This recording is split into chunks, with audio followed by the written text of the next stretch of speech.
This is an account of a werewolf attack from times yonder, when the world was still a dark and mysterious place.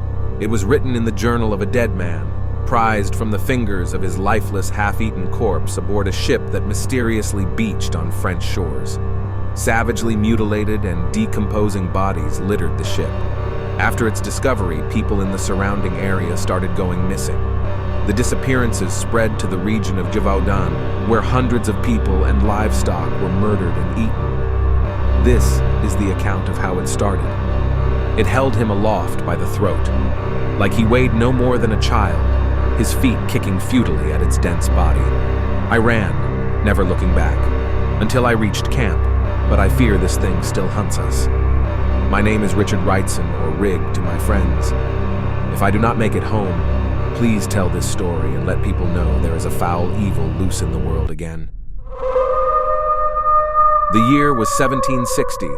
We embarked from the bustling naval port of Dover, destined for the southern tip of Africa aboard the trade ship Crimson Tide. The voyage was to take 4 months. We'd made good speed with favorable winds and were on schedule to arrive in Cape Town until a raging tempest badly altered our course. We battled the storm for several days, losing 5 crew before it released us from its grasp. Damaged, dangerously low on provision, and in desperate need of succor, we drifted aimlessly for 2 days until the welcome sight of albatross and petrels guided us to salvation. Upon sighting the albatross, some of the crew became uneasy, making the sign of the cross on their chests. Curiously, I asked why. "Don't you know, monsieur?" a tall Frenchman replied. "They carry the souls of the dead." A large volcanic island lay before us, crowned in glorious sunlight. Its majestic peak pierced the clouds like a black fang. Sheer, rugged cliff faces blocked our path to land, so we skirted the island until we sighted shore, where seals and penguins frolicked amongst the lapping waves. We dropped line, sounded depth, then cast anchor. On consulting his nautical map, Captain Thorne announced the island was uncharted and certainly uninhabited. Much unlike his name suggests, he hadn't proven to be the proverbial thorn in his crew's side. He was a good man and hadn't deserved that fate. Requiring 2 people for an exploratory expedition, I raised my hand enthusiastically, with the vain notion the island would perchance be named after myself. Willem Tedson also stepped forward. He was as big as a ship's mast, and 3 times the girth. They called him Teddy, because he resembled one of the large, carnivorous creatures that roamed the Pyrenees Mountains where he came from. "We'll set up camp just offshore and await your return," said Captain Thorne. The oars sliced into the waves as the prow of the rowing boat cut a path through them, cleaving the black volcanic sands of the shore. Lush and vivid greenery carpeted the land, reaching up the sloping mountainsides before being intersected by jagged formations of sharp black rock that resembled clawed fingers. We pushed inland for a good 2 miles, advancing up the harsh terrain, until exhausted we reached a high plateau, occupied by wild salt spray tuffets that gave our footing no rest. The heat and humidity were oppressive, so we rested and drank deeply. Halfway across the plateau, the imposing shadow of a cliff face cast about us.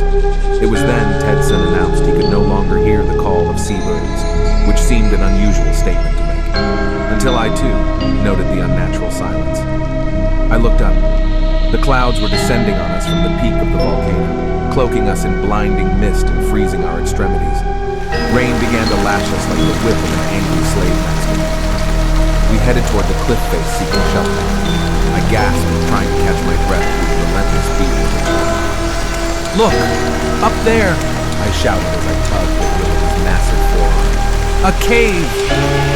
With ease, he lifted me to grasp the high ledge, then followed into the mouth of the cave. We congratulated each other on our good fortune while trying to chase the chill from our bones. Unabated, the rain hammered down, causing us to venture further in. The air became warmer the deeper into the darkness we traveled, and the darker it became, the more details were revealed. Bioluminescent flora grew on the slick walls. Glowworms hung from silken threads, patiently waiting their next meal. We wondered on in amazement until a large cavern opened out in front of us. It was bathed in a glorious otherworldly light and filled with stalagmites and stalactites. coated in vibrant, pulsating hues of bright green, orange, and blue. Gentle mist slithered over our feet, obscuring the ripples from the rhythmic dripping that plip-plopped all around us. The smell was dank, yet fresh. My senses were overloaded. We walked through, awe-struck, until a harsh reality hit us. Upon a raised stone floor at the back of the cavern, concealed in shadow, was a makeshift wooden table and chair. Upon it lay a writing quill, a pot of ink, and an ancient leather-bound journal next to a candle. "I thought the captain said the island was uninhabited," said Willem. I nodded in agreement, pondering what lay before me. A castaway from a shipwreck mayhap, or a deserter. With rising tension, I noted candle wax dripping down the shaft. "There's someone in here," I said, unholstering my pistol and turning to investigate the deeper shadows. Willem grasped my shoulder, easily redirecting me back to the table and pointing at the journal he had just opened. "This is written in Old French," he said, then started reading. "To whomever, my name is Lucian de Castellan of the House Anjou, 1st Viscount of Maine in the year 1017. I have held many names while living countless lives and feasting on the flesh of the wretches that served me. Centuries have passed me by in the deepest recesses of the earth, bound by cold iron and spell, while countless wars ravaged the land above me, torturing me with the scent of blood that seeped into the earth. Royal decree deemed it no longer safe to harbor such a secret. So, in 1506, I was loaded aboard the ship Trindade, captained by Tristão da Cunha, and brought here, to spend eternity buried beneath a mountain in the middle of the ocean, on the remotest island known to man. If you're reading this, then you realize I am shackled no more, and apologize for the sins of my past and present." Every hair on my body tingled as he finished reading. Then a terrible fear overcame us as a low guttural growl echoed around the cavern, so deep and sinister as if to torment us with the prolonged sound. We looked about frantically, but nothing moved within the soft glow of the cave. Willem grabbed the blunderbuss from across his back and loaded it. I cocked my pistol, hoping desperately the rainwater hadn't dampened the powder. Then the distinct sound of claws raking against rocks screeched out from above. My heart froze at the sight. An immense shadow in beast form was coming towards us. It had been watching from above and moved between the hanging rock formations of the cave roof. Screaming, I pointed the pistol and misfired. Willem pushed me aside, raised the blunderbuss, and shot point blank into the beast's chest as it landed. The flash of the muzzle dazzled me as it lit up its huge gray form. Blood exploded from its chest, but it had not flinched from the shot. Nor could I hear Willem's screams through the deafening report of the gun or the crunching of his facial bones as he was lifted, bodily from the ground by his neck and drawn towards those hideous jaws. I slipped in the myriad reflected colors of the blood-stained water as I fled the cave, expecting death with every footstep. I ran screaming toward the light, leaping the 8 or so feet from the ledge where we'd entered. I broke my ankle on landing. There was no pain at the time, nor had I noticed it had stopped raining as I lay on my back, gasping, waiting for the inevitable, but it never came. And as I stared, terror-stricken at the cave entrance, I noticed something we'd missed in our rush to escape the blinding rain when we'd entered. Deeply carved runes were etched into the rock face and were glowing weakly. But it is not the image of poor Willem that is etched into my memory, and that which haunts and paralyzes me. It is the vision of that monstrosity slamming into the invisible barrier, the only thing keeping it confined to the cave and from ripping me apart. Its huge gray form clawing savagely at the air, snarling with animalistic fury and malevolence in its yellow eyes.